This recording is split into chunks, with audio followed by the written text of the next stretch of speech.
রিকশাওয়ালার ছেলেকেও পুলিশ গ্রেফতার করেছে।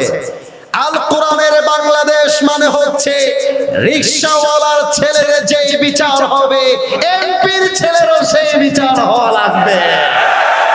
এমপির ছেলেকে তোমরা টাকা দিয়ে আর ক্ষমতা দিয়ে ছেড়ে দিবা, আর রিকশাওয়ালার ছেলেকে তোমরা 100-তে 100 আইন দেখিয়ে জেলখানায় রাখবা।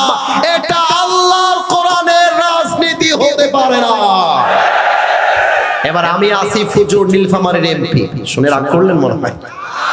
Example, this is not the reality, বাস্তব কিন্তু নয়, বুঝাবার জন্য বলছি। আগে একটা আয়াত তেলাওয়াত করি।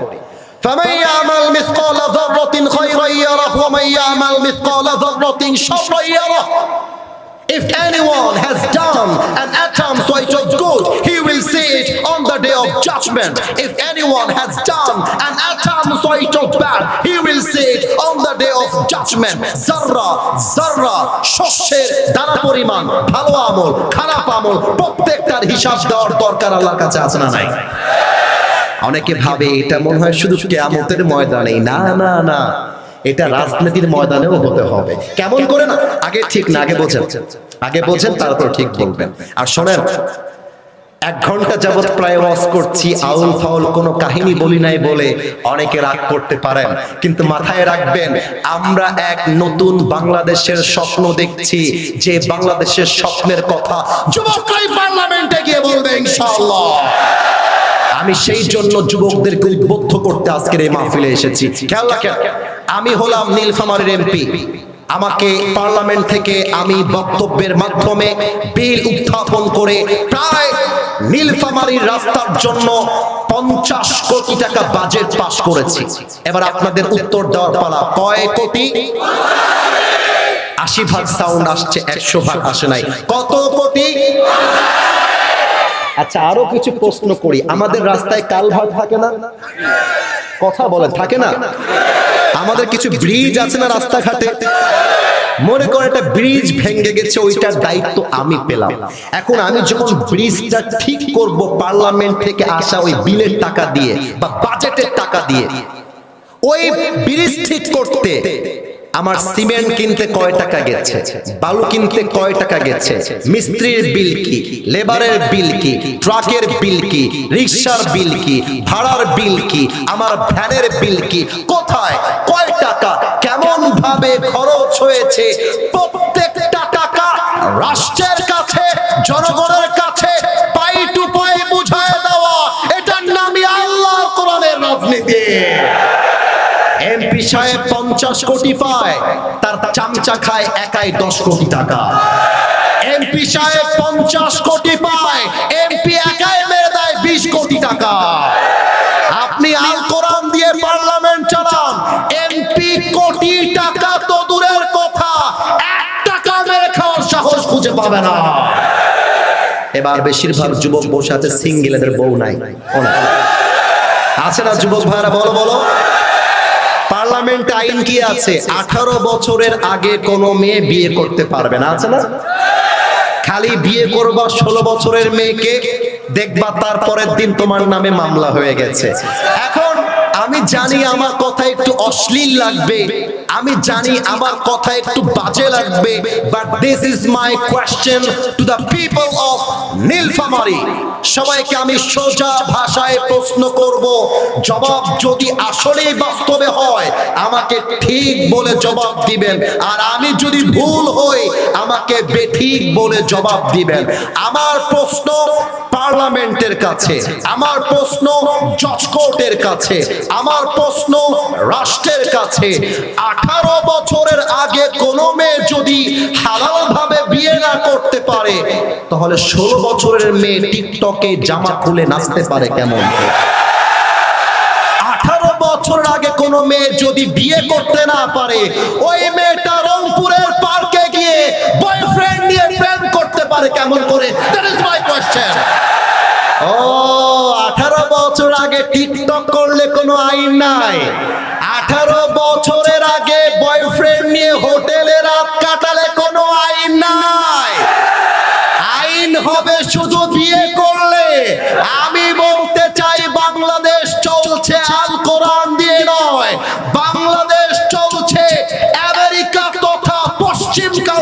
সভ্যতা দিয়ে। আমি বলবো যুবকের বয়স হয়ে গিয়েছে, বিয়ে দিয়ে দেন। আপনার মেয়ে বালেগা হয়ে গিয়েছে, বিয়ে দিয়ে দেন। এখন অনেক বাবা বলবে হুজুর কিভাবে বিয়ে দিব, হুজুর কাছে তো টাকা নাই। ও মাথায় রাখবা, যে মেয়ের বাবারা টাকা ছাড়া মেয়েকে বিয়ে দিতে চায় না, ওই রকম বাবার কপালে বুইরা টাকলা জামাই ছাড়া ভালো জামাই জোটে না। আর মেয়েদের কথা কি বলবো, অনেক মেয়ে দেখবা বোরকা পরে এমন ভাবে, माशाअल्लाह यार ये लड़की तो अभी के अभी जन्नत से भाग के दुनिया में आई है माशाअल्लाह। কিন্তু আমি যখন দেখি টিকটকে মেয়েরা বোরকা পরে নাচে, আমি যখন দেখি পার্কে গিয়ে মেয়েরা বোরকা পরে বাদাম খায় আর প্রেম করে বেড়ায়, আমি আসিফ হুজুরের বলতে মনে চায় উপরে ফিটফাট ভেতরে পুরোটাই সদরঘাট। দাড়ি টুপি রাখলে যেমন হুজুর হওয়া যায় না, বোরকা পরলে তেমন দিনদার মেয়ে হওয়া যায় না। এবার তোমরা আমার দিকে তাকায় বলো, আমার মুখে যে আমি এই লম্বা লম্বা দাড়ি রেখেছি, হ্যাঁ নীলফামারীর যুবকেরা আমাকে দেখতে কি আনস্মার্ট লাগতেছে? জোরে বলো, আনস্মার্ট লাগতেছে? তাই তো আমাকে খ্যাত লাগতেছে, কোন অ্যাঙ্গেলে আমাকে অযোগ্য মনে হচ্ছে। অনেক মেয়ে আছে আমরা যখন নবীকে ভালোবেসে কোরআনকে ভালোবেসে লম্বা লম্বা দাড়ি রেখে দেই, অনেক মেয়ে আছে বাংলাদেশে, তোমরা একমত হবা, দাড়ি দেখলেই ওদের গায়ের মধ্যে জ্বালা পড়া শুরু হয়ে যায়। অনেক মেয়ে আছে দিনদার ভালো ছেলে পছন্দ হয় না, গাঞ্জাখোর দেখলে ঠিকই ওই মেয়েদের পছন্দ হয়ে যায়। আমি বলবো আজকের মাহফিলে যেই মেয়েদের দাড়িওয়ালা পছন্দ না, এদের জন্য বিটিএস এর হিজড়া ছাড়া সেকেন্ড কোনো অপশন আমাদের কাছে না। আরে যেই মেয়ে দাড়ির জন্য আমাকে বিয়ে করতে চায় না, সে তো আমার বাড়ির বউ হওয়ার যোগ্যতাই রাখে না। আর যে আমাকে দাড়ির জন্য বিয়ে করতে চায়, সেই তো আমার বাড়ির বউ হওয়ার যোগ্যতা রাখে। আর অনেক মেয়েরা এসেছেন, I salute all the women in this program, I respect them, I really salute them from my heart। সবাইকে আমি সম্মান জানিয়ে বলবো, বোন পুরুষের মন নিয়ে খেলা বন্ধ করে দেন। মাথায় রাখবা, আজকাল অনেক মেয়ের কাছে পুরুষের মন নিয়ে খেলা ব্যবসার মতো হয়ে গেছে। বলতে খুব বাজে, খুব বাজে, খুব বাজে, তাও বলছি কিছু মেয়ের স্বভাব আজকে এক ছেলে, কালকে আরেক ছেলে, কালকে আরেক ছেলে, তারপর আরেক ছেলে। বিয়ের আগে কত জায়গায় যেই চোখ নষ্ট করে তার গুণা শেষ করে যাবে না যুবক। তবে আমরা সব মেয়েকে এক পাল্লায় মাপতে চাই না। আমরা বলতে চাই যে মেয়েরা আসলেই দিনদার হবে, তার জন্য আল্লাহ তাআলা আলীর মতো দিনদার যুবককে রেডি করে দিবে। আপনি 4 ঘাটে পানি খেয়ে আসলে আপনার স্বামী 10 ঘাটে পানি খেয়ে আসবে। আর যুবক তোমরা ঠিক ঠিক বেশি বইল না, তোমরা খুব বেশি সুবিধার না।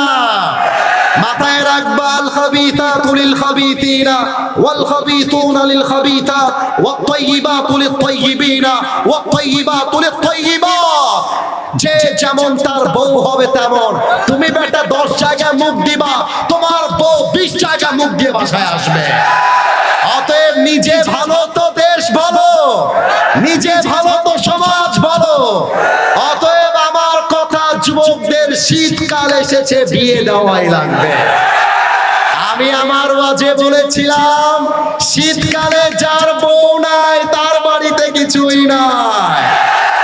আরে শীতকালে কম্বল দিয়ে শীত দূর হবে না, ল্যাপ দিয়ে দূর হবে না। যুবকদের শীত দূর করতে যুবকদের ঘরে ঘরে বইয়ের দরকার। এবারে সংগ্রাম বিয়ের সংগ্রাম, এবারে সংগ্রাম চরিত্র রক্ষার সংগ্রাম, এবারে সংগ্রাম গার্লফ্রেন্ডকে বাদ দিয়ে বউ ধরার সংগ্রাম। তোমরা সবাই মিলে আমার সাথে হাত তোলো, সবাই, এভরিবডি রেজ ইওর 2 হ্যান্ডস। সবাই মিলে একটা কাশি দেন। বাপ রে বাপ, গায়ের জোর কত বাকি রে বাবা। আমি সবাই হাতটা আমার দিকে তাকান, হাতটা এভাবে রাখেন, straight forward, just like my hands, এভাবে স্ট্রেট ফরওয়ার্ড। আমি 1 থেকে 3 গুনছি, চাতক পাখির মতো তাকিয়ে থাকবেন। আমরা নতুন একটা স্লোগান দিয়ে দোয়ার দিকে যাব। এটার জন্য আমার অনুমতির দরকার আছে। আপনারা কি অনুমতি দিবেন? না, আমার অনুমতি আছে। স্লোগানটা শিখাই দেই।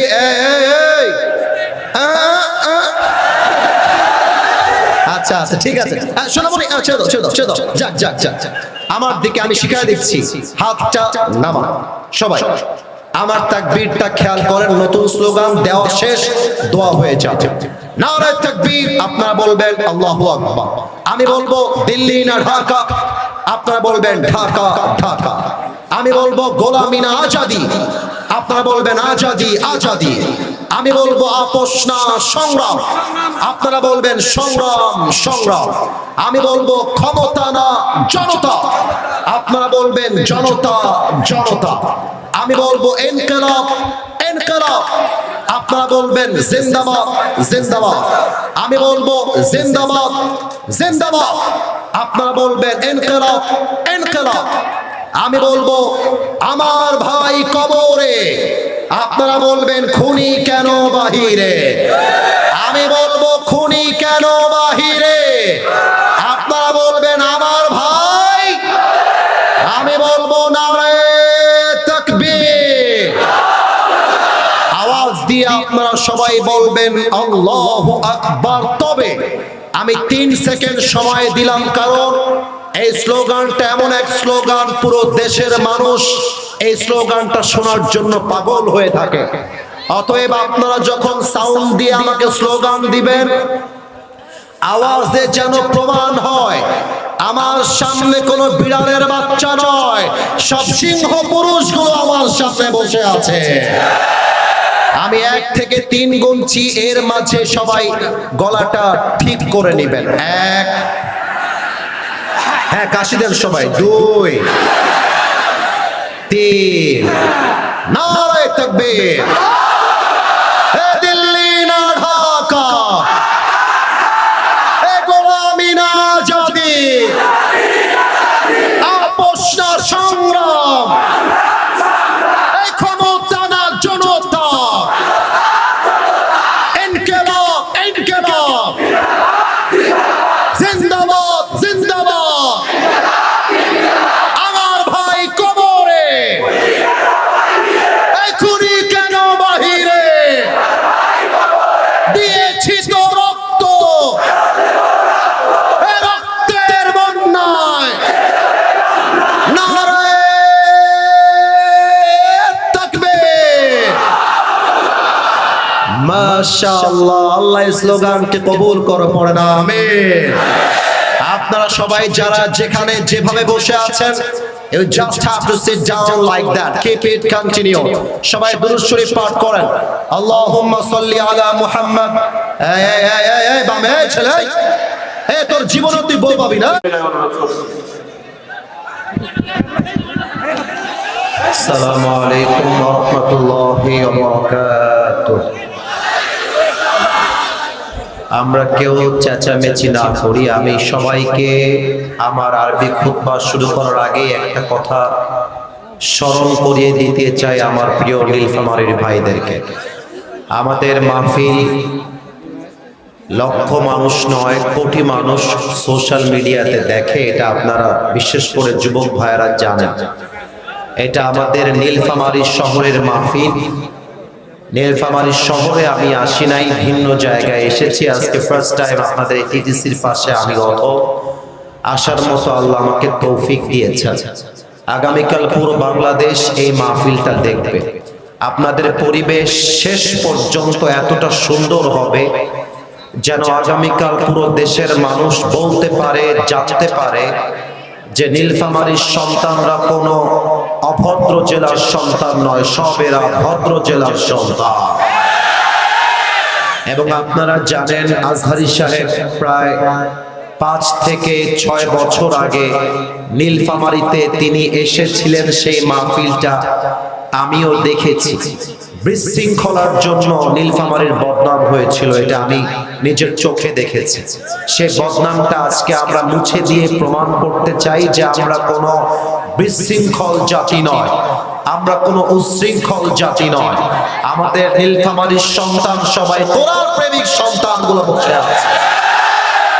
এই জন্য কোন টু পরিমাণ শব্দ যেন আমার কানে, আমি আবদার রাখলাম যেন আমার কানে না আসে। আর সাউন্ড সিস্টেমে যিনি আছেন, এটা যুবকদের সাউন্ড হবে না, ক্লিয়ার করতে হবে। সাউন্ডটা ঝ্যানঝ্যান করছে, ক্লিয়ার করেন, ক্লিয়ার করেন। বেস মোটা, নতুন নতুন। অন্য কেউ নাই? অন্য কেউ নাই? আমি যেন clear pi. Sound is most important for me. এটা যুবকদের ব্যাপার, সেন্টিমেন্টের ব্যাপার। উল্টাপাল্টা হলে সমস্যা হয়ে যাবে। প্রায় 9-10টা বক্স আছে, প্রত্যেকটার সাউন্ড বেস মোটা। That should be very clear. Okay, একদম ক্লিয়ার থাকে। আমি সালাম দিয়েছিলাম, নীলফামারীবাসী আমার সালামের জবাবটা প্রথমে দিতে পারে নাই। That's why I repeat again. আমি আবারও সালাম দিচ্ছি। আশা রাখবো জবাব খুলে, দিল খুলে আমাকে সবাই সালামের জবাবটা দিবেন। আর মিডিয়ার ভাইদেরকে একটু চান্স দেন, ওরা আপনাদের ভিডিও মাহফিল পুরো দেশে ছড়িয়ে দিবে। মাত্র 2 জনকে চিনি আমি, বাদ বাকি সবাই নিজের টাকায় নিজের ভাড়ায় এসেছে। কেউ কাউকে ধমক দিয়ে না। আমি সালাম দিয়ে শুরু করতে চাই আমার আরবি খুতবা। নীলফামারীবাসী, আসসালামু আলাইকুম ওয়া রাহমাতুল্লাহি ওয়া বারাকাতুহু। ইন্নাল হামদালিল্লাহ ইন্নাল হামদালিল্লাহি নাহমাদুহু ওয়া নাস্তাঈনুহু ওয়া নাস্তাগফিরুহু ونؤمن به ونتوكل عليه موتا موتا موتا করো ونعوذ بالله من شرور أنفسنا ومن سيئات أعمالنا من يهده الله فلا مضل له ومن يضلله فلا هادي له أفلم تجد له وليا مرشدا ونشهد أن لا إله إلا الله وحده لا شريك له هو الذي لا ضد له ولا ند له لا مثل له ولا مثيل له ولا كفيل له لا شبه له ولا شبيه له ولا ولد له ولا والد له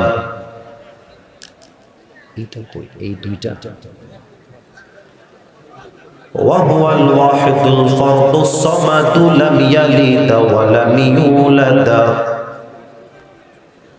ولم يكن له كفوا أحد ونشهد أن سيدنا ونبينا وحبيبنا وحبيب ربنا وطبيبنا وطبيب أرواحنا محمدا عبد الله ورسوله أرسله بالحق بشيرا ونذيرا وداعيا إلى الله بإذنه وسراجا وقمرا منيرا أما بعد فأعوذ بالله من الشيطان الرجيم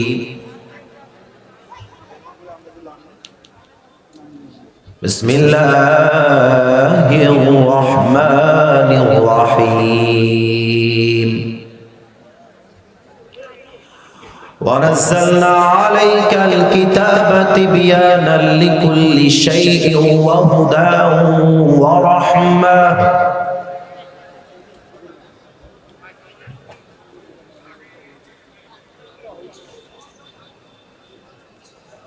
ورحمة وبشرى للمسلمين. وقال تعالى في كلامه المجيد: كتاب أنزلناه إليك لتخرج الناس من الظلمات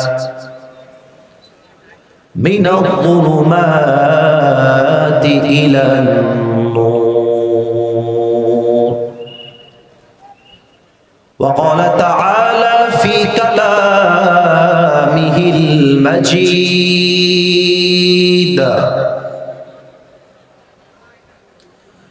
تنزيلا ممن خلق الأرض والسماوات العلى. وقال رسول الله صلى الله عليه وسلم: بلغوا عني ولو آية. وقال رسول الله صلى الله عليه وسلم: تركت فيكم أمرين لن تضلوا ما تمسكتم بهما، كتاب الله وسنة رسوله، أو كما قال عليه الصلاة والسلام: إن الله وملائكته يصلون على النبي يا أيها الذين آمنوا صلوا عليه وسلموا تسليما.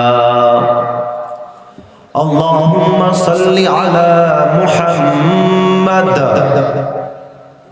وعلى آل محمد كما صليت على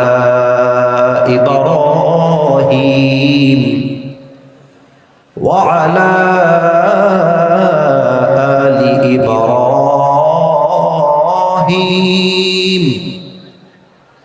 إنك حميد مجيد. আস্তাগফিরুল্লাহ আস্তাগফিরুল্লাহ। আপনার সাউন্ড কিন্তু অনেক ভালো, কিন্তু আপনার যে ইয়া বাড়তেছে না, ইকোটা কমায় দেন। আর এই যে বক্সের সাউন্ড গুলো মোটা করে বাড়ায় দেন। তো এই যে দুই বক্সের সাউন্ড এই পাশে বেস টনটনে হওয়া লাগবে, অনেক সুন্দর সাউন্ড আপনার। অনেকে আমার তেলাওয়াতের সময় ডান পাশে কথা বলেছেন, আমি দেখা সত্ত্বেও কিন্তু কিছু বলি নাই। আমি আবারও বলছি, ক্যামেরায় রেকর্ড হচ্ছে, একটা ধমক দিলেও কিন্তু এটা মানে অনাকাঙ্ক্ষিত ভাবেই ভাইরাল হয়ে যায়। এটা আমি চাই না। আপনারা এমন ভাবে পরিবেশ দিবেন আমাকে যেন একবারও বলতে না হয় যাই ছেলে কথা বলছো কেন। আমি এটা বলতেও চাই না, সবাই চুপচাপ থাকবে। আমাদের আজকের এই প্রোগ্রাম কুখাপাড়া চেতাসা রেল ঘুন্টি যুব সমাজের উদ্যোগে ফকিরপাড়া হাফিজিয়া মাদ্রাসা নির্মাণ প্রকল্পে এক বিরাট ঐতিহাসিক তাফসিরুল কোরআন মাহফিল। আমাদের আজকের এই প্রোগ্রাম আমরা দেখতে পাচ্ছি এক বিশাল জনসমুদ্রে পরিণত হয়েছে, এবং আমরা বড্ড সৌভাগ্যবান যে আজকের এই মাহফিলে আমরা উপস্থিত হতে পেরেছি। আমরা সকলেই একবার জবান খুলে শুকরিয়া আদান করছি, আলহামদুলিল্লাহ। আজকের এই প্রোগ্রামে সভাপতি রয়েছেন জনাব মোহাম্মদ ওয়াহিদুল ইসলাম মান্নু সাহেব। উনি কি এসেছেন? ডান পাশে আছেন, মাশাআল্লাহ, স্যার এখানে বসে আছেন। সহ সভাপতি রয়েছেন জনাব মোহাম্মদ রাসেল হোসেন। উনি এসেছেন? উপস্থিত আছে? আচ্ছা, প্রধান অতিথি আছেন আলহাজ জাফর ইকবাল সিদ্দিকী, সাবেক সংসদ সদস্য নীলফামারী 1, উনি এসেছিলেন। আচ্ছা, প্রধান মেহমান রয়েছেন মোহাম্মদ মাসুদ রানা, উদ্বোধক রয়েছেন মুহাদ্দিস মোহাম্মদ মুস্তাকিম বিল্লাহ, খতিব ফকিরপাড়া জামে মসজিদ নীলফামারী, এবং সম্মানিত অতিথি রয়েছেন আলহাজ HM সাইফুল্লাহ রুবেল, আরও আছেন জনাব মোহাম্মদ সাজ্জাউল আলম শাওন, এবং আমরা দেখতে পাচ্ছি এখানে অনেক নাম রয়েছে, আরও নাম আছে যেমন অ্যাডভোকেট আল ফারুক আব্দুল লতিফ, আরও রয়েছেন মাওলানা আব্দুস সালাম বিন আলী, আরও আছেন আরিফুল ইসলাম আরিফ, এবং সর্বশেষ পৃষ্ঠপোষকতায় রয়েছেন জনাব মোহাম্মদ সেলিম রেজা বাবু ও জনাব নুরুজ্জামান আহমেদ। এবং আসলে আমরা সব নামই পড়ার চেষ্টা করেছি, আমরা এক বাক্যে এখন দোয়া করে দিব। একজন ছেলে আমাকে হোয়াটসঅ্যাপে যোগাযোগ করে ডেটটা অনেক আগে কনফার্ম করেছেন, এখানে আছে মনে হয়, কে ভাইজান, কি নাম যেন ভাইয়ের? মাহবুব আলম ভাইজান, আমাকে তিনি দাওয়াত দিয়েছেন এবং ওনার সঙ্গে সকলেই সহযোগিতার হাত বাড়িয়ে সকলে মিলেই কাজ করেছেন। তো আমি দোয়া করে দেই মাহবুব আলম ভাই সহ যারাই রয়েছেন, যুবক ভাইয়েরা দিনরাত পরিশ্রম করে এত বিশাল একটা মাহফিল তার আয়োজন করেছে। আমি দোয়া করি আল্লাহ তাআলা আজ আমাদের সবাইকে যেমন এই কোরআনের বাগানে একসাথে বসার তৌফিক দিয়েছেন, আল্লাহ আমাদের সবাইকে যেন আজকের মতো মৃত্যুর পরেও জান্নাতুল ফেরদাউসে একসাথে বসার তৌফিক দান করে। পড়েন সবাই আমিন। নীলফামারীবাসী, আপনাদের আওয়াজ, আমি বলেছিলাম যে আমি কথা বলার সময় কথা বলা যাবে না, কিন্তু আমি যদি কোনো কথা জিজ্ঞেস করি আপনাদেরকে, ওই সময় যখন রেসপন্স করবেন তথা রিপ্লাই দিবেন আমাকে, এই কথার জোর এতটা হাই ভোল্টেজ হবে যেন কথার সাউন্ডে প্রমাণ হয় যে আমার সামনে কোনো কাপুরুষের সন্তান নয়, সব বীর পুরুষের সন্তানগুলো বসে আছে। আর আপনারা তো আমাকে চেনেন যে আমি আপনাদের কত ভালোবাসি, আর আপনারা এটাও জানেন যে যুবকরা আমাকে অনেক বেশি ভালোবাসে, তাই না? তো আমি যুবকদেরকে বলবো, যুবক ভাইরা, তোমরা আজকে নীলফামারীর সন্তান যে কতটা বুকের পাটা শক্ত, ওদের কলিজা যে কত বড়, তোমরা আমাকে তোমাদের জবাবের মাধ্যমে এটা প্রমাণ করে দিবা। দেখা যাক আপনাদের জবাবটা আসে কিনা। নীলফামারীবাসী কেমন আছেন আপনারা সবাই? আলহামদুলিল্লাহ, আমিও ভালো আছি। এবং আমার মনে হয় আজকের মাহফিলে 5 থেকে 7 ভাগ এসেছে মুরব্বী ভাইয়েরা, আব্বা জানেরা, আঙ্কেলেরা, আর 95 ভাগ এসেছে আমার কলিজার টুকরা যুবক ভাইয়েরা। পুরো মাহফিল যুবক আর যুবক দিয়ে ভরা। আজকে নীলফামারীবাসীর এই জনস্রোত প্রমাণ করছে আগামীর বাংলাদেশ হবে ইসলামের বাংলাদেশ। এই জনস্রোত প্রমাণ করছে আগামীর বাংলাদেশ কোরআনের বাংলাদেশ। আল্লাহ তুমি এই জনস্রোতকে কবুল করে নাও। পড়েন সবাই আমিন। যেহেতু টাইম ইজ টু শর্ট, আমার কাছে সময় খুব বেশি নেই, আমি আবার অতিরিক্ত রাত করতে পছন্দ করি না। আমার কথা হলো, ওয়াজ শুনে লাভ নাই যদি ফজরের নামাজটা মিস হয়ে যায়। আমি আজকে নিয়াত করে এসেছি এমন কথা বলবো যে কথা অনেকের অপছন্দ হতে পারে, যে কথা অনেকের গায়ে লাগতে পারে। তবে আমি আগে ডিক্লেয়ার দিয়ে দিচ্ছি ভাইজান, আমি আসিফ হুজুর হকের কথা বলবো, কারোর সঙ্গে কোনো আপোষ করতে আমি পারবো না। এটা আমার কথা স্পষ্ট। ইভেন আর একটা কথা আগেই বলে দেই, আমি পার্সোনালি আমার লাইফে I'm not connected with any political party in Bangladesh right now at this moment. আমি কোনোভাবে কোনো দলের সাথে রাজনৈতিকভাবে সম্পৃক্ত এই মুহূর্তে নেই। বাট অ্যাজ এ সিটিজেন আমার কিছু দায়িত্ব আছে, দেশের নাগরিক হিসেবে কিছু কথা বলার দায়িত্ব আমার আছে। যেমন আমি আমার ওয়াজে প্রায় বলি, আগামীর পার্লামেন্টে আমরা কোনো নারীকে ক্ষমতার চেয়ারে দেখতে চাই না। আমি আর একটা কথা নাগরিক হিসেবে প্রায় বলি যে আগামীর বাংলাদেশে আমরা এমন একজন প্রধানমন্ত্রীকে দেখতে চাই, আমার দেশের প্রধানমন্ত্রী যেমন বাংলাদেশের পার্লামেন্টে দাঁড়িয়ে দেশের পক্ষে বক্তব্য দিবে, আমার দেশের প্রধানমন্ত্রী চাইলে ঢাকার জাতীয় মসজিদ বাইতুল মুকাররমে দাঁড়িয়ে জুমার খুতবা দেওয়ার যোগ্যতাও রাখে। এমন প্রধানমন্ত্রী আমরা দেখতে চাই, ঠিক কিনা বলো? এটা বলতে রাজনীতি করতে হবে, দল করতে হবে, এটা আমাদের সকলের চাহিদা, এটা আমাদের সকলের দাবি। আসেন আমরা আল্লাহর নামে একটা তাকবীর দিয়ে সোজা আল কোরআন থেকে তাফসীর করা শুরু করে দেই। একটু কাশি দেন। আমি আসতে দিলাম, আপনারাও আসতে দিলেন, তাহলে হইল মিয়া? আচ্ছা আরেকবার আমি জোরে দিচ্ছি। দেখা যাক তাকবীরের আওয়াজ ভেসে আসে কিনা আপনাদের কণ্ঠ দিয়ে। আমি একটু সময় দিচ্ছি, রিল্যাক্স হয়ে যান, আওয়াজ যেন কমে না যায়। লিল্লাহি তাকবীর, নারায়ে তাকবীর। আমি আসলে ঠান্ডা মাথায় কথা বলতে চাই, এই জন্য এই না আবার কে হাসছে ওদিকে? বাচ্চা হারালেও আমি আছি, আমি বলে দিব, এসে দিয়ে যাবে কেউ, কিন্তু কথা বলা যাবে না। বাচ্চার নাম কি বলেন? রাফিক নাম? রাফিক, কবরস্থান মোর বাড়ি, বাবুটা হারিয়ে গিয়েছে, বিশাল গ্যাঞ্জাম, আপনাদের ওই রাস্তায় পুরো ব্লক দেখলাম, মানুষ আর মানুষ। আমি বলবো বাবু তুমি যেখানে আছো, রাফিক নাম, তুমি স্টেজের কাছে চলে আসো বাবু, আমরা তোমাকে তোমার মায়ের কাছে বাবার কাছে পৌঁছায় দিব ইনশাআল্লাহ। আমি আবারও বলছি, রাফিক নামে একজন বাবু বাচ্চা হারিয়ে গিয়েছে, যদি কোনো হৃদয়বান ব্যক্তি পেয়ে থাকেন আশেপাশে, মেহেরবানি করে আমাদের কাছে পৌঁছে দিবেন। আর একবার আমি সবাইকে আবদার রাখছি, আমি 1 থেকে 3 গুনবো, আল্লাহ কসম করে বলছি, আমি কোনো অহেতুক কথাবার্তা বলার জন্য আজকের এই মাহফিলে আসি নাই।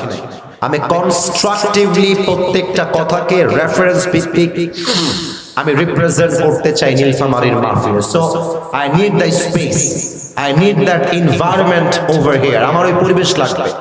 আমি 1 থেকে 3 বলছি, এই 1 থেকে 3 গুণার মাঝেই যেন পরিবেশটা পিন পতন নীরব হয়ে যায়। আর কেউ যদি কথা বলে আমাকে একটু দেখাই দিবেন যে হুজুর এই যুবকটা কথা বলতেছে। 1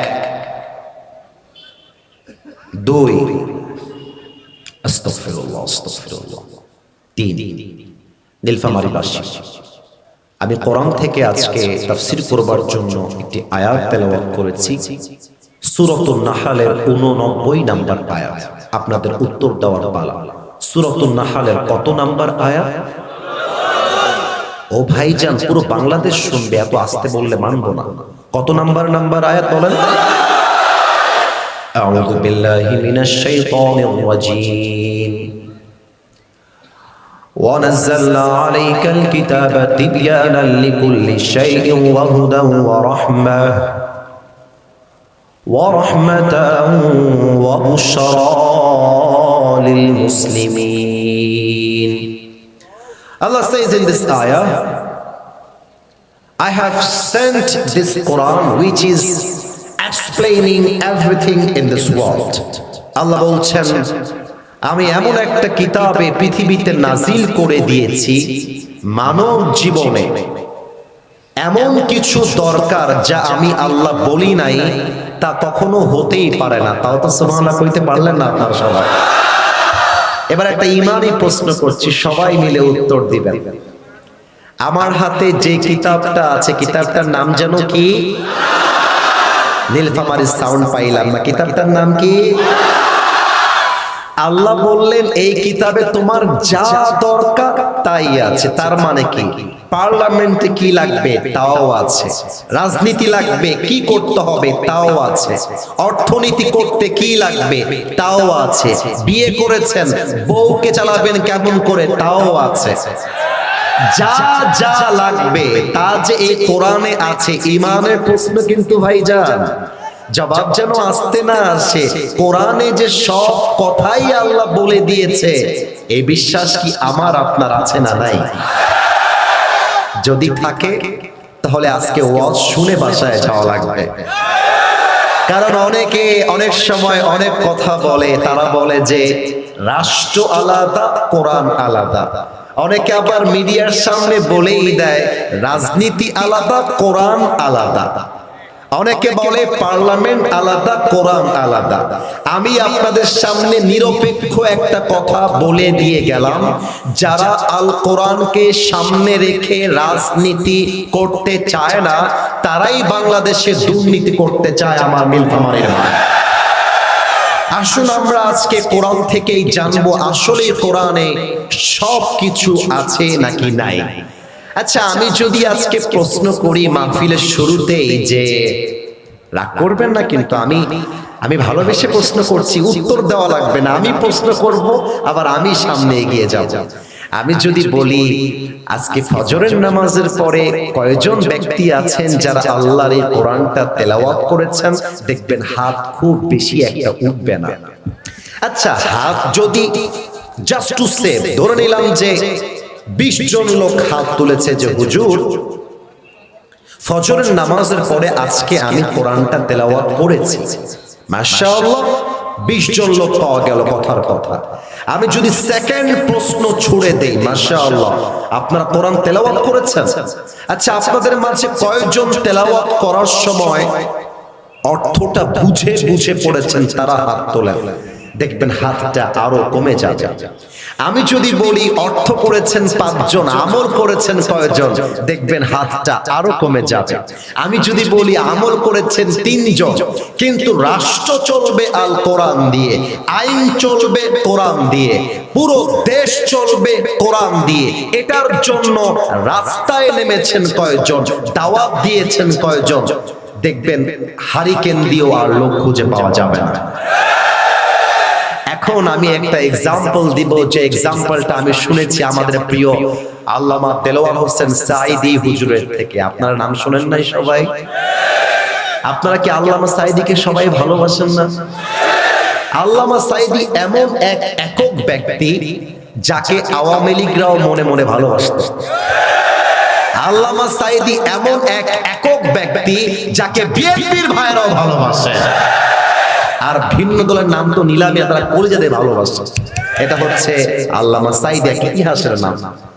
আমি সেই দিন ইউটিউবে মাঝে মাঝে আমি বিভিন্ন আলোচকের ওয়াজ শুনি, whenever I get free times in my life। আসলে ব্যস্ততা অনেক বেশি মাহফিলের জন্য, মন চায় সারা জীবন লেখালেখি করি, প্র্যাকটিস করি, কিছু শিখি নতুন কিছু, কিন্তু টাইমে কোলায় ওঠে না। তো সেই দিন বাসায় বসে বসে আল্লামা সাঈদীর একটা ওয়াজ শুনছিলাম, যে ওয়াজটা ছিল বগুড়া জেলায়। এত সুন্দর তাফসীর, আহা, কলিজাটা আমার ঠান্ডা হয়ে গেল। উনি একটা কথা বললেন সেই দিন তার মাহফিলে, যে যদি আপনার বাড়িতে সকাল 10টার সময়, এই তোমরা যারা কোনায় দাঁড়িয়ে আছো, this is my warning for you, don't ever shout again। আর একটা সাউন্ড যেন আমি আর না পাই। এতগুলো মানুষ চাতক পাখির মতো বসে আছে, doesn't make any sense। এটা বিবেক থাকা দরকার তো মানুষের। তাকবীর দেন, নারে তাকবীর। সকাল 10টার সময় আপনার বাড়িতে একটা চিঠি এসেছে জজ কোর্ট থেকে, ওয়াস্ত করতে মন চাচ্ছে, আপনাদের শুনতে মন চাচ্ছে তো? তাহলে একটু উত্তর দেন, জজ কোর্ট থেকে, কই কোর্ট থেকে? অথবা ডিসি অফিস থেকে একটা চিঠি এসেছে। চিঠি যেহেতু আমার কাছে নাই, এই জন্য আমি কাগজটাই তুলে ধরলাম, এটাই হলো সেই চিঠি। তো চিঠিটা পাওয়ার পরে আপনি দেখতে পেলেন যে চিঠির পুরো ভাষাটাই হচ্ছে ইংরেজি ভাষা। এখন আপনি যেহেতু বাঙালি, আপনি ইংরেজি ভাষাটা বোঝেন না। এখন এই চিঠিতে আল্লাহ কি বললেন, অর্থাৎ ডিসি অফিসে কি লেখা হলো, কি কথা লেখা হলো, আপনি জানেন না ইংরেজি ভাষায় যেহেতু লেখা আছে। এটা জানার জন্য আপনার ভেতরে আগ্রহ তৈরি হবে নাকি হবে না? আপনি দৌড়াবেন সেই ব্যক্তির কাছে যে ইংরেজি ভাষার অর্থ বোঝে। যতক্ষণ পর্যন্ত আপনি অর্থ না বুঝবেন, আপনার ঘুম হারাম হয়ে যাবে। কি রে বাবা, এই চিঠি কি আমাকে গ্রেফতার করবার চিঠি, নাকি আমার কোনো দুর্নীতি অভিযোগের চিঠি? যতক্ষণ অর্থ না জানবেন, আপনার ঘুম আসবে না। আল্লামা সাঈদী বললেন, সামান্য একটা জজ কোর্টের চিঠি সামান্য একটা ডিসি অফিসের চিঠি, এটা পাওয়ার পরে তোমার ঘুমটা হারাম হয়ে গেল যতক্ষণ তুমি অর্থটা না জানতে পারলা। কিন্তু অবাক করা বিষয় হলো, এত বড় জমিনটার মালিক, অত বড় আকাশটার মালিক, তোমার মালিক, আমার মালিক একটা চিঠি দিলেন, ওই চিঠির নাম হলো আল কোরআন। বয়স তোমার 25 হয়ে গেল, বয়স তোমার 30 হয়ে গেল, বয়স তোমার 50 হয়ে গেল, পুরো কোরআনটার অর্থ জানবা তো দূরের কথা, এখনো পর্যন্ত তুমি সূরা ফাতিহার অর্থটাও জানতে পারলা না। বড্ড গভীর কথা, বড্ড গভীর কথা। অনেক বাবারা আমাকে মাঝে মাঝে, অনেক বাবারা ফোন দেয়, বলে হুজুর দোয়া করবেন, আমার ছেলে ইংলিশ মিডিয়ামে পড়ে। অনেকে ফোন দেয়, হুজুর আমার ছেলে অক্সফোর্ডে চান্স পেয়েছে। অনেকে আমাকে মাঝে মাঝে ফোন দিয়ে বলে, হুজুর আমার ছেলে খুব ভালো ছাত্র, একদম কনফিডেন্টলি ইংরেজি বলতে পারে, অনেক অনেক প্রশংসা করেন ছেলেকে নিয়ে। আমি বলি, আব্বাজান অক্সফোর্ডে চান্স পেয়েছে, I mean that is really amazingly appreciated, খুব ভালো। কিন্তু আপনার ছেলে কি 4টা সূরা মুখস্থ বলতে পারবে? আপনার ছেলে কি আপনি মারা গেলে জানাজার নামাজ পড়াইতে পারবে? সঙ্গে সঙ্গে দেখি আব্বার মুখটা কালো হয়ে যায়। আমি বলবো, আব্বাজান আপনার ছেলে চাই ক্যামব্রিজে যাক কিংবা অক্সফোর্ডে যাক, আপনার ছেলে যদি সূরা ফাতিহা পড়তে না পারে, আপনার মতো ব্যর্থ বাবা আর কেউ হতে পারে না। আসুন তাহলে আমরা সে কোরআনের সঙ্গে আজকে আলাপ আলোচনা করি, গল্প করি, প্রশ্ন করি। মনোযোগ আছে সবার? না আওয়াজটা পেলাম না গো, আছে সবার? আচ্ছা কোরআন, তুমি এখন আছো এই পৃথিবীতে, তুমি এই পৃথিবীতে আসার পূর্বে তুমি কোথায় ছিলে আমাকে একটু বলে দাও তো। এর জবাবটা এই কোরআনে আছে না নাই? 30 নম্বর পারা, সূরাতুল বুরুজ 21 and 22 number verse, 21 এবং 22 নম্বর আয়াত।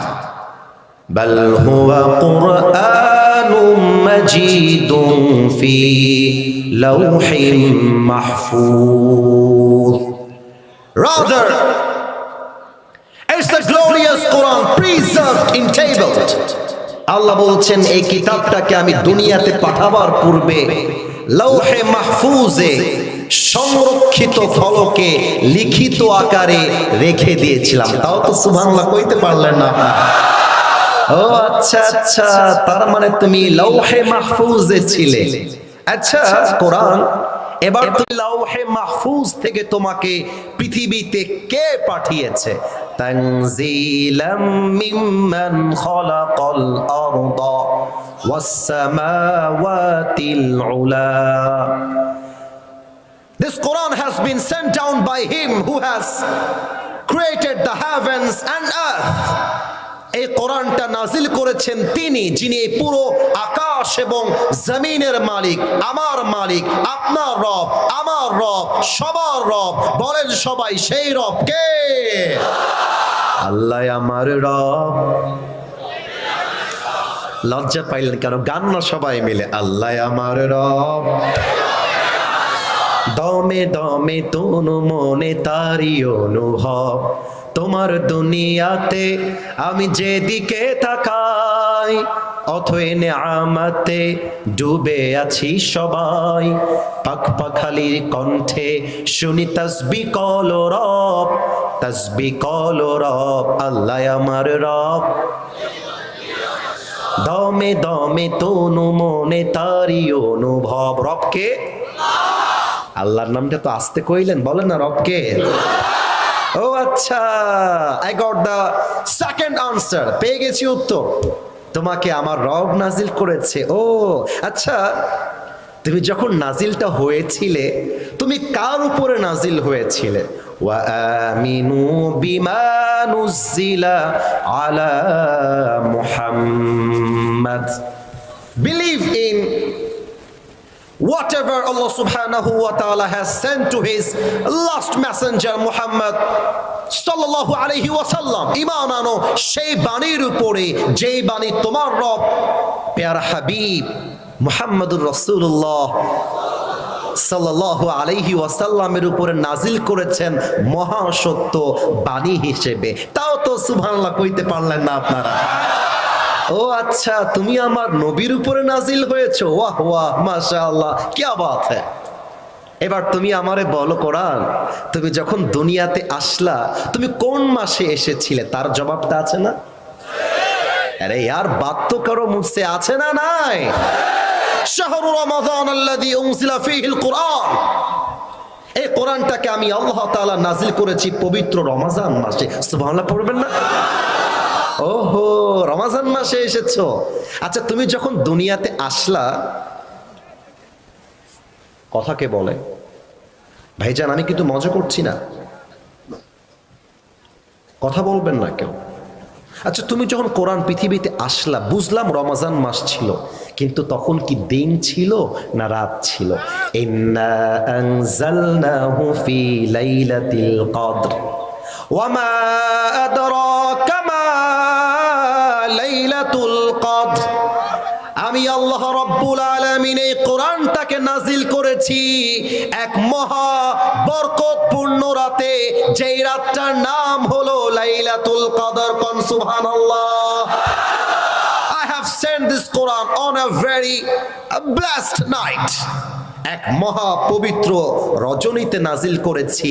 সে রজনী হচ্ছে লাইলাতুল কদর, তথা এমন একটা রাত, লাইলাতুল কদরি খায়রুম মিন আলফি শাহর, হাজার মাস ইবাদত করলে যে সওয়াব হবে, এই এক রাত ইবাদত করলে তার চাইতে অধিক সওয়াব আল্লাহ আপনার আমলনামায় লিখে দিবে। ও মাশাআল্লাহ, লাইলাতুল কদরে এসেছো। এখন আমি যদি কাউরে দাঁড় করাই দেই এই মাহফিল থেকে, এই ছেলে তুমি আমার মাহফিলে কেন এসেছো, দেখবেন যে বেশিরভাগ যুবক একটা উত্তর দিবে যে হুজুর আপনাকে সারা জীবন ফেসবুকে দেখেছি, টিকটকে দেখেছি, ইউটিউবে দেখেছি, আজকে সরাসরি আপনার ওয়াজ শুনতে এই মাহফিলে এসেছি। That is my mission, that is my attention, that is my intention. এটাই হচ্ছে আমার উদ্দেশ্য। আপনারা যে উত্তরটা দিবেন, আমি যে গ্যাস করে বললাম, আমি কি ভুল বললাম না ঠিক বললাম? আপনাদের নীলফামারী শহর হয়ে আমি আসলাম। একটা সিক্রেট বলে দিই, আমি কিন্তু আজকে ছিলাম সৈয়দপুরে, আপনাদের পাশেরই জেলা, যেখানে আপনাদের এয়ারপোর্ট রয়েছে। তো উপজেলা, এখান থেকে তো বেশি দূর না, মনে হয় 30 মিনিট বা 45 মিনিট হবে, তাই না ভাইজান? সৈয়দপুর। তো আপনারা এই যে নীলফামারী শহরে আমি আসলাম, দেখলাম অনেক অনেক ব্যাংক আছে, ডাচ বাংলা আছে, ইসলামী ব্যাংক আছে। মনে করেন এই কালকে কি বার? সোমবার। সকালবেলা আপনি ব্যাংকে গিয়েছেন, আমি একটু মাইক থেকে পেছনে গেলাম। ব্যাংকে গিয়ে আপনি ব্যাংকের অফিসারের সামনে চেয়ারে বসেছেন। অফিসার বলছে, sir how can I help you, আমি আপনাকে কেমনে সহযোগিতা করতে পারি স্যার বলেন, আপনি কেন এসেছেন? আপনি যদি বলেন স্যার আমি যে কেন এসেছি আমি জানি না, স্যার বলবে একে বের করো এখান থেকে, গেট আউট ফ্রম হিয়ার, বের হও, তুমি কেন এসেছো তুমি জানো না। তার মানে মানুষ যেখানেই যাক, প্রত্যেকটা যাওয়ার পেছনে, আসার পেছনে, প্রত্যেকটা জিনিসের পেছনে একটা উদ্দেশ্য আছে না নাই? আচ্ছা কোরআন, তুমি যে পৃথিবীতে এসেছো,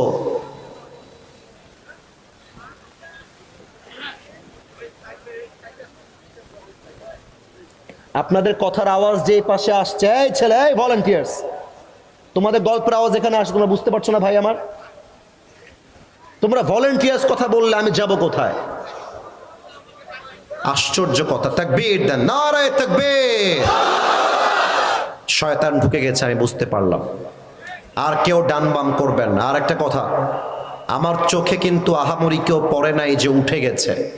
কেউ যদি উঠেও যায়, লুঙ্গিটা টান দিয়ে ধরে বসায় দেওয়া লাগবে। আচ্ছা কোরআন, তুমি কেন এসেছো, তোমার উদ্দেশ্য কি, আমাকে একটু শোনাও তো। কোরআন তার জবাব দিচ্ছে 13 নম্বর পারা, সূরাতু ইব্রাহিম, কিতাবুন আনজালনাহু ইলাইকা লিতুখরিজান নাসা মিনাল যুলুমাতি ইলান নূর। I have sent this Quran to lead the mankind out of darkness into the light. আমি কোরআনটা কেন নাজিল করেছি তোমরা কি জানো? আমি কোরআনটা দিয়েছি এই জন্য যাতে করে আমার নবী জাহান্নামী মানুষগুলোকে জান্নাতি মানুষ বানাতে পারে। তাও তো সুবহানাল্লাহ কইতে পারলেন না। আচ্ছা, আমি যদি নেমে যাই স্টেজ থেকে, পকেট চেক করি, পকেট কারো বের হবে আইফোন, কারো বের হবে রিয়েলমি, এক একজনের ফোনের মডেল হচ্ছে এক এক রকম। আচ্ছা, আমি যেটা বললাম ভুল হলো না ঠিক হলো? আমি যদি কাউরে বলি, এই ভাই তোমার ফোনটা আইফোন কেন, তুমি অন্য ফোন নাও নাই কেন? বেশিরভাগ আইফোন ইউজার বলবে, হুজুর আইফোনটা খুব ইজিলি ইউজ করা যায়, স্মুথ কাজ করে, খুব স্মুথলি, তাই আমি আইফোনটাকে অ্যাকসেপ্ট করেছি। ও আচ্ছা আচ্ছা, এটাই তোমার লাভ। আচ্ছা আসিফ হুজুর, আপনার চোখ তো আছে দেখা যায়, চশমা পরলেন কেন, লাভ কি? আমি বলবো ভাইজান, এই চশমাটা খুলে ফেললে আবজা আবজা দেখি, পড়ে ফেললে ক্লিয়ার দেখি। ও আচ্ছা আচ্ছা ভাইজান, আপনি এই কোটিটা কেন পড়েছেন? ভাইরে ঠান্ডার সময় তো ঠান্ডা লাগে, তাই এটা পরে ঠান্ডা কভার করছি। এই প্রিয় বোন, তুমি হিজাব আর নেকাব পরেছো কেন, লাভ কি? বলে হুজুর আমার তো পর্দার বিধান ফরজ, আমি এটা দিয়ে আমার বিধানটা পালন করছি, এটা লাভ হলো এটা আমার বাড়িকে কভার করে ঢেকে রাখে। আচ্ছা, তার মানে মানুষ যা করে প্রত্যেকটা কাজের পেছনে একটা লাভের ধান্দা আছে না নাই? ও কোরআন, আমি যদি তোমারে পার্লামেন্টে নিয়ে যাই, আমি যদি তোমারে ব্যাংকে নিয়ে যাই, আচ্ছা আমি যদি তোমাকে আমার জীবনে আদর্শ হিসেবে মেনে নেই, আমার লাভ কি? আমারে কও কি লাভ পাবো?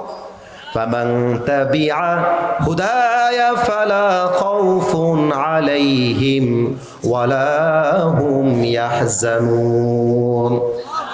কোরআন বলছে তুমি যদি আমারে মানতে পারো, আমি তোমারে গ্যারান্টি দিলাম তোমার জীবনে এবং রাষ্ট্রে দুশ্চিন্তা বলতে কোনো কথাই আর বাকি থাকবে না।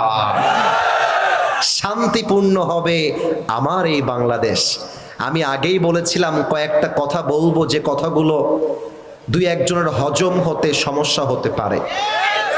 আমি এখন যে কথাগুলো বলবো, যদি কেউ কোণার থেকে হলেও উঠে যায়, বুঝে নিবেন তার গায়ের মধ্যে জ্বালা পোড়া শুরু হয়ে গেছে। একটু খেয়াল রাখবেন, কौन उठ के बाहर जाता है जरा ख्याल करना जरूरी है मेरे दोस्त। আচ্ছা, কোনো মুরব্বী যদি যায় যেতে দিবেন, আর যুবক গেলে যেন লুঙ্গিটা বাকি না থাকে। আমি কি কথাগুলো বলতে পারি? পারমিশন কি সবার আছে? না, পারমিশন পাই নাই। আর একবার পারমিশন কি আছে? পারমিশন পেলেও বলবো, না পেলেও বলবো, কিন্তু জোর চেক করে বোঝা যাচ্ছে প্রত্যেকটা মানুষ বসে আছে আল কোরআনের পক্ষের মানুষ। আচ্ছা কোরআন, তুমি আমারে বলো, আমি যদি তোমাকে পার্লামেন্টে নিয়ে যাই, তুমি আমাকে এমন কি আইন বলে দিবে যে আইন দিয়ে আমি আমার শহীদ ওসমান হাদি ভাইয়ের খুনের বিচার করতে পারবো? কোরআন, তুমি আমাকে এমন কিছু আইন বলে দাও যে আইনের মাধ্যমে চাঁদাবাজি বন্ধ হয়ে যাবে। কোরআন, তুমি আমাকে এমন কিছু আইন বলে দাও যে আইনের জন্য স্বজন প্রীতির বিচার বন্ধ হয়ে যাবে। ও কোরআন, তুমি আমারে এমন কিছু আইন বলে দাও যার দ্বারা টেন্ডারবাজি বন্ধ হয়ে যাবে। কি কোরআনে কথাগুলো নাই? না, আমি বলবো না, কোরআন বলবে। সময় দিতে হবে আমাকে, দেওয়া যাবে? ইন্নাল্লাহা ইয়া'মুরুকুম আন তু'আদ্দুল আমানাতি ইলা আহলিহা وَإِذَا حَكَمْتُمْ بَيْنَ النَّاسِ أَن تَحْكُمُوا بِالْعَدْلِ. Give people back what they deserve in their lives. And whenever you judge between people, you have to judge with justice. যে যার যোগ্য তাকে তা ফিরিয়ে দাও। তার মানে কি? সরকারি চাকরি আজকাল পেতে গেলে যোগ্যতার চাইতে টাকা লাগে বেশি। আজকাল সরকারি চাকরি পাইতে গেলে যোগ্যতার চাইতে মামা খালু থাকা লাগে বেশি। আপনারা এত আস্তে ঠিক বললেন কেন? জোরে বলেন। তাহলে যে যার যোগ্য তাকে তা দিয়ে দাও। 2 নাম্বার, যখন তোমরা বিচার করবা, স্বজন প্রীতির বিচার নয়, ইনসাফ ভিত্তিক বিচার করবা। কেমন করে? একটা এক্সাম্পল সরাসরি বুঝাই দেই। টুপিওয়ালা ভাইজান, আপনি দাঁড়ান তো একটু, এই যে লালের পেছনে। হ্যাঁ, রাইট রাইট, আপনি দাঁড়ান, ভয় নাই ভয় নাই। আচ্ছা, আপনি দাঁড়ান। আপনার নাম কি প্রিয় ভাই? হ্যাঁ, ওখানে কে ওঠে ওইটা? তোর জীবনও বিয়ে হবে না রে, তোর বউ পালায় যাবে রে। খবরদার। একজন ছেলে, ও যুবক ছেলে উঠে যাচ্ছিল, তাকবীর দেন, নারায়ে তাকবীর। আরেকবার নামটা জোরে করে বলেন। নাসির উদ্দিন ভাই, এক নীলফামারীবাসী, লুক অ্যাট মাই ফেস, আমাকে একটু দেখেন। এবার আমাকে উত্তর দেন, আমার নাসির ভাই যে দাঁড়িয়েছে তাকে দেখা যায়? না, এত আসতে বললে ওয়াজ হবে না, দেখা যায়। নাসির ভাই হচ্ছে উদাহরণস্বরূপ এই এলাকার একজন পাতি নেতা। পাতি নেতা মানে বোঝেন? টাকা কম, দাপট বেশি, ক্ষমতা কম, চিল্লায় বেশি। এটা হচ্ছে পাতি নেতার চরিত্র। তো নাসিরের, আমি যে বলেছি পার্লামেন্ট চলবে, এবং আমি তো এই কথা বলতে গিয়ে বাধাও পেয়েছি। আমি আমার মাহফিলে বলেছিলাম, আগামীর পার্লামেন্ট চলবে ব্রিটিশ আইন দিয়ে নয়, আগামীর পার্লামেন্ট চলবে মানুষের বানানো আইন দিয়ে নয়, আগামীর পার্লামেন্ট চলবে আল্লাহর কোরআনের সংবিধান দিয়ে। তো এই কথা পাতি নেতার পছন্দ হয় নাই। আমি যখন গাড়িতে উঠব, আমাকে একটু খেয়াল না করলে আপনারা অভিনয় ধরতে পারবেন না। আমার দিকে তাকান সবাই। আমার সামনে এসে পাতি নেতা দাঁড়ায় গেছে। কি হুজুর? লাইন ক্রস করছেন কেন হুজুর? আপনাকে মাহফিলে নিয়ে আসলাম, আপনি হুজুর মানুষ, আপনি ওয়াজ করবেন কবরের আর কিয়ামতের হাসরের ময়দানে কি হবে ওই ওয়াজ করবেন। আপনি পার্লামেন্টে গেছেন কেন হুজুর? কারণ পাতি নেতা বুঝে গেছে পার্লামেন্টে কোরআন গেলে তো আমার চাঁদাবাজিটা বন্ধ হয়ে যাবে। গায়ে আগুন লেগে গেছে। আমি বলছি, কি রে নাসির, আমি বড় হয়েছি রাজশাহীতে। রাজশাহীর ভাষা কেমন জানেন? কি বে, তোর বাড়ি কোথায় বে? মামুর বেটা। ইউটিউবে সার্চ করবেন, রাজশাহীর ভাষা এরকমই হয়। তা আমি বলছি, নাসির তুই দাঁড়া ওখানে, তোকে আমি দেখে নেব। আমি গাড়ি থেকে নেমে সোজা নাসিরের নাক বরাবর দিয়েছি একটা ঘুষি। নাসিরও খেপে গেছে। আমি এলাকার নেতা, উকিলের মোড়ের নেতা হলাম আমি। আজকে হুজুরের একদিন কি আমার 10 দিন। এবার আমাকে এসে সেও একটা নাকে ঘুষি দিয়েছে, আমার নাক লাল হয়ে গেছে। এবার আমি ড্রাইভার সাহেবকে বলছি, ড্রাইভার সাহেব, আমার গাড়ির পেছনে রামদা আছে, বের করেন। রামদা নাই নাই না, এই নিন, মজা করে বলছি।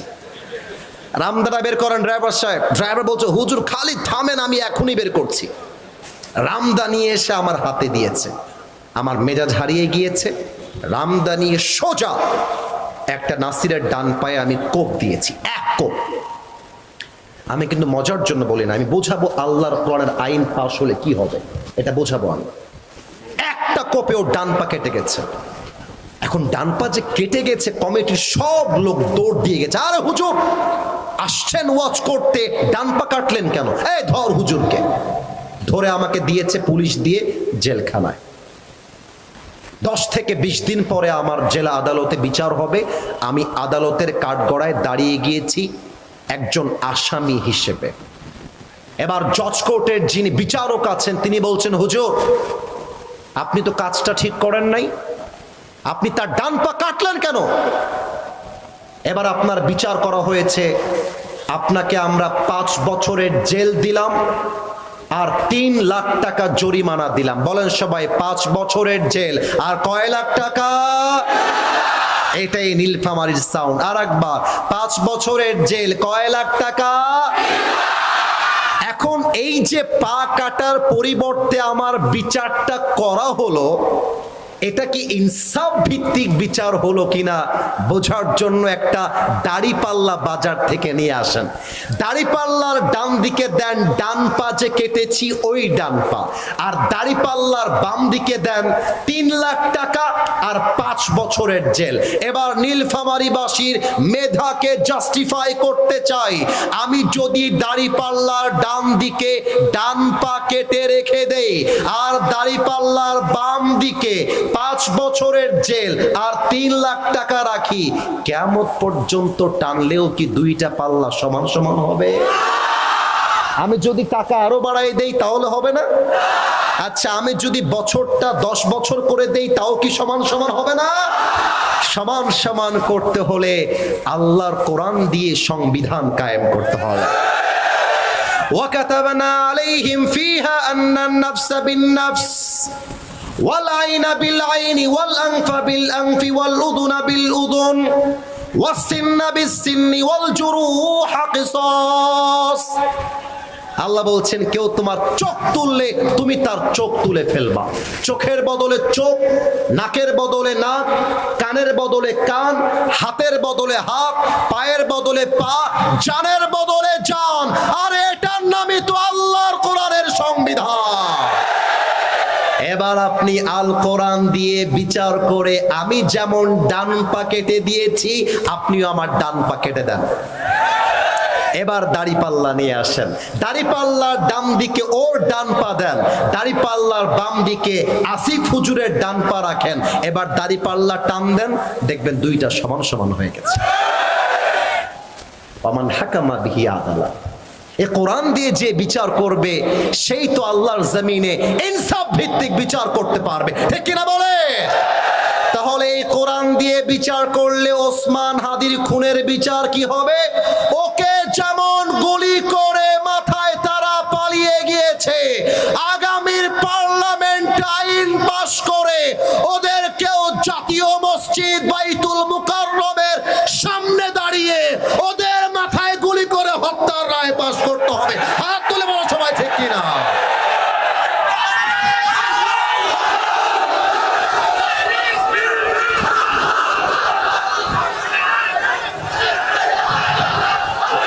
শহীদ ওসমান হাদি আমাদেরকে শিখিয়ে দিয়েছে বিড়ালের মতো 500 বছর বেঁচে থাকার কোনো দাম নাই। আরে বাঁচতে হলে সিংহের মতো 1 ঘন্টা আমরা বাঁচতে চাই। বলো বীর আমি চির উন্নত মম শির, শির নেহারি আমারই নত শির ওই শিখর হিমাদ্রির। বলো বীর, বলো মহাবিশ্বের মহাকাশ ফাড়ি, চন্দ্র সূর্য গ্রহ তারা ছাড়ি, ভুলোক দুলোক গোলক ভেদিয়া খোদার আসন আরশ ছেদিয়া উঠিয়াছে চির বিস্ময় আমি বিশ্ববিধাত্রীর। বলো বীর আমি চির উন্নত শির, ঠিক কিনা বলে? অতএব 1 নাম্বার কথা, যে যার যোগ্য তাকে তা ফিরিয়ে দাও, আর বিচার যখন করবা ইনসাফের বিচার করবা। এবার এক্সাম্পল দিব ফ্রম মাই ওন স্টেজ, যেখানে আমি বসে আছি। আমাকে একটু বলেন, আমাকে কি আমার আব্বাজান বসে আছেন, আব্বাজানকে কি দেখা যায়? এবার একটা বাস্তবিক উদাহরণ দিচ্ছি, খেয়াল করেন। আমাদের যিনি বসে আছেন আমার রাইট সাইডে, উনি হচ্ছেন আমাদের নীলফামারীর 2 আসনের এমপি। কথার কথা আমি হলাম এমন একজন ছেলে যে রিকশাওয়ালার ছেলে, আর ওনার ছেলে এমপির ছেলে। কথা কি বোঝা যায়? তাহলে আমরা 2 জনের ছেলে পেলাম, এক এমপির ছেলে আর একজন কিওয়ালার ছেলে। কে রিকশাওয়ালার ছেলে বলতে মনে হয় লজ্জা পাচ্ছেন? আরে গৌরব নিয়ে বলবেন। কারণ কি? আমার বাবা রিকশা চালায় খায়, আমার বাপ তো আর দুর্নীতি করে খায় না, আমার বাপ তো চালাবাজি করে খায় না, আমার বাপ তো সুদের টাকায় ঘুষের টাকা আমাকে চালায় না। I feel so proud of it, আমি গৌরব করি। তাহলে আরেকবার উত্তরটা জোরে দিবেন, একজন এমপি ওয়ালার ছেলে আর একজন কিওয়ালার ছেলে। আমি হলাম সেই রিকশাওয়ালার ছেলে।